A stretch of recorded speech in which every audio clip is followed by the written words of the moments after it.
আসসালামু আলাইকুম। আশা করছি যে যেখান থেকে দেখছেন ভালো আছেন এবং নিরাপদে আছেন। আমি জানি রিসেন্টলি বাংলাদেশে অনেক বড় একটা ঝড় হয়েছে এবং যেখানে অনেক আমাদের বরিশালের সাইড খুবই ক্ষতিগ্রস্ত, ওই সাইডটা অনেক অনেক অনেক সমস্যা হয়েছে। আমার কাছে সব আপডেট আছে।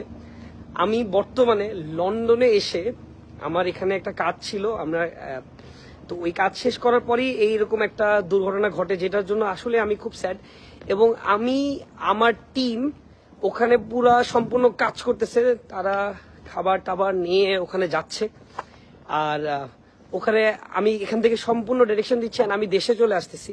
দ্য ফ্যাক্ট ইজ এখানে এখন যেহেতু ফ্লাইট ক্যান্সেল হচ্ছে বারবার, সো আমার 2টা টিকিট আমার মানে মিস হয়ে গেছে, চেঞ্জ করা হয়েছে 2বার। সো দোনোটাই টিকিটই কিন্তু আমার মিসড, কজ ফ্লাইট এখন ডিউরেশনের কারণে যে এই বন্যার কারণে ফ্লাইট ক্যান্সেল করছে, বিকজ এক এক সময় ওয়েদারে এক একটা প্রবলেম হয়েছে, এই কারণে ফ্লাইট কিন্তু ক্যান্সেল হয়ে গেছে। বাট আমি আমি আমার বেস্টটা দিতেছি যাতে আমি তাড়াতাড়ি চলে আসি দেশে। সো ইনশাল্লাহ উইদিন 3 to 4 ডেজের মধ্যে আমি আমার দেশে থাকবো। আর এখান থেকে আমার টিম, আমার প্রতিনিধি যারা আছে, সবাইকে আমার কথা হয়েছে সবার সাথে, এবং আমাদের পক্ষ থেকে, আমার ব্যক্তি আফ্রিদির পক্ষ থেকে যতটুক সম্ভব আমি আমার লাইফের বেস্টটাই করব। আমি কোনো জায়গায় এমন না যে না আমি আমার দেশের জন্য সব সময় রাজি, যে কোনো সময় দেশের জন্য কাজ করতে নামতে রাজি, যখনই আমার দেশের কোনো প্রবলেম হোক না কেন। সো ইনশাল্লাহ আমার টিম যাক, আমি আসতেছি, আপনারা কেউ টেনশন করবেন না। আমার টিম নিয়ে আমি পুরো কনফিডেন্ট, কজ আমার টিম অনেক স্ট্রং। আমি এই সিলেটের সময় যখন হেল্প করছি, আমার টিম অনেক স্ট্রং, এবং সিলেট থেকেও আমার অনেক কাছের মানুষ যারা আছে সিলেটের আশেপাশে, তারাও খুব আগের বার যখন আমি হেল্প করছিলাম তারাও আমাকে হেল্প করতে চাচ্ছে।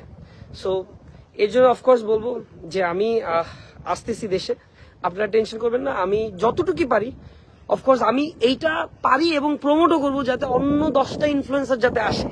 সো আমি এখন দেশের বাইরে আছি, আমি দেশে আসতেছি ভেরি সুন, উইদিন 3 or 4 ডেজের মধ্যে আমি ঢুকে যাবো দেশে। আর আমার টিমকে আমি বলে দিচ্ছি, আমার এখানে জ্বরও উঠে গেছে অনেক। সো আমি আমার টিম মানে বলা আছে আর কি, তারা সবকিছু রেডি করতেছে। সো ইনশাল্লাহ আমি জানি এখন পরিস্থিতি খুব খারাপ, আপনারা কেউ ভেঙে পড়বেন না। আমাদের বরিশালের সাইড বলেন, পিরিজপুর বলেন, পটুয়াখালী বলেন, ভোলা বলেন, এই প্রত্যেকটা সাইডে কিন্তু খুব ক্ষতিগ্রস্ত হয়েছে মামা। হ্যাঁ, অনেক ক্ষতিগ্রস্ত। আমরা আমাদের পিরোজপুর সাইডে অনেক বেশি ক্ষতিগ্রস্ত, Bagerhat, specially Satkhira exactly, so Sylhet also, Chittagong. এখন এই টাইমে আমাদের সবার একটু একত্রতাবোধ থাকতে হবে, সবাই সবার পাশে দাঁড়াতে হবে। আমরা যদি সবাই সবার পাশে না দাঁড়াই তাহলে কোনো লাভ হবে না। একটা আফ্রিদি বা আরেকজন মানুষ মিলে কিন্তু আমরা সব ঠিক করতে পারবো না, বাট আমরা যদি সবাই সবার পাশে দাঁড়াই আমরা অফকোর্স পারবো, সব ঠিক রাখতে পারবো। সো আমি এইটাই বলবো, সবাই দোয়া করেন যাতে আমার টিম ভালোভাবে কাজ করতে পারে আর আমি দেশে তাড়াতাড়ি চলে আসতে পারি। ধন্যবাদ সবাইকে। আর এটাই বলবো, শক্ত থাকেন, মানুষের পাশে থাকেন। ইনশাল্লাহ আমি সবাইকে নিয়ে আমি কাজ করতে নেমে যাব, ইনশাল্লাহ দোয়া করেন। আমি সবাইকে নিয়ে নামবো, প্রমিস, আমি ওয়াদা দিলাম আপনাদেরকে, আমি সবাইকে নিয়ে নেমে যাব। আপনারা টেনশন করবেন না, আপনাদের ছেলে আসতেছে, ঠিক আছে? আপনাদের ছেলে আসতেছে বাংলাদেশে। আমি সবাই যারা যারা আছে আমাদের সবাইকে একত্রিত আমরা যাতে একসাথে হয়ে যেতে পারি, সেই কাজটাই আমি করতেছি। জি, সবাই ভালো থাকবেন, সুস্থ থাকবেন, আল্লাহ হাফেজ।